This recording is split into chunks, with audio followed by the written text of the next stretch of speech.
Sa hapong ito, we have another set of wives, number 1 and number 2, but hindi dun sa context na iniisip niya. Alam ko'y naka-imprenta na sa isip ko ang mukha niya. Inihatid ko siya sa kanila pero wala doon ang kanyang asawa.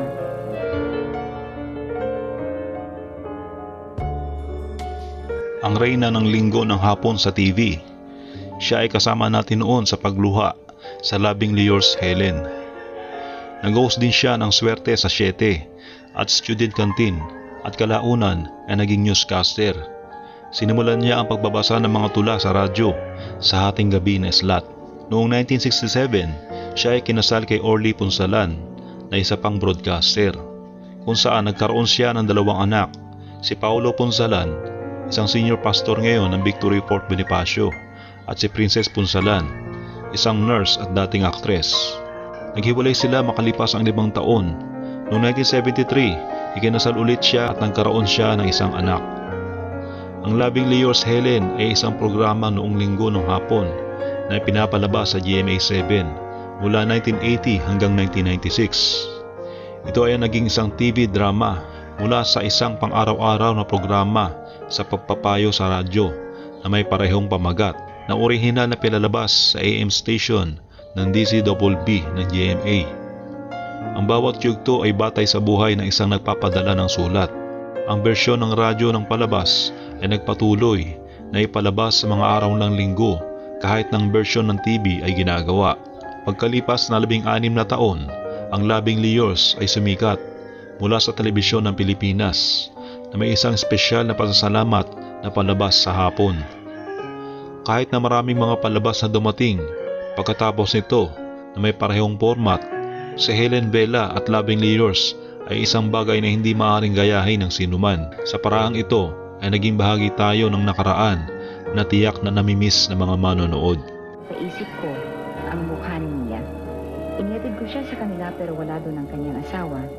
Ipinakilala niya ako sa kanilang anak. Sandali ko itong nilaro, hoping na magkakakilala kami ng husband niya. Friendships. Ang pagkakaibigan ni V, Connie Reyes, Helen Vela at Tina Revilla ay hindi mapapantayan. Minsan nagiging panauhin ni V sa kanyang Vilma Show ang tatlo, at minsan ay lumalabas din si V, Connie at Tina sa drama anthology ni Helen na Labing Leyor's Helen, kung saan ang naging talent pin nila ay ang banding nila sa Singapore. Walang alalay, silang 4 lang. Nang pumanaw si Helen ay ganun na lang ang pagdadalamhati ng tatlo. Sa katunayan, isang bouquet na nakasulat ang pangalan nilang tatlo ang nakalagay sa ibabaw ng ataol Helen. Ang magkakaibigan ay sabay-sabay na naparangalan ng Star Awards for TV noong 1991. Ang Vilma Show ni V ang naging Best Musical Variety Show. Si Connie ang naging Best Drama Actress para sa Connie Reyes on Camera. Si Helen Vela naman bilang Best Female Newscaster para sa GMA Balita. Si Tina Revilla bilang Best Female TV Host para sa Lance Day. Naging mga secondary sponsors sina Connie, Tina at Princess Punsalan na pumalit muna sa namayapa niyang inang si Helen sa kasal ni V at Ralph noong 1992. At namatay si Helen Vela sa edad na 45 noong February 14, 1992, araw ng Biyernes, sa Estados Unidos. Sa mga komplikasyon mula sa lymphoma cancer sa St. Mary's Hospital, siya ay inilibing sa Manila Memorial Park sa Parañaque City. Kasama sa kanyang himlayan ang kanyang ina na si Virginia Belia na namatay noong 1995 at ang asawa niyang si Orly Punsalan na namatay naman noong 2005.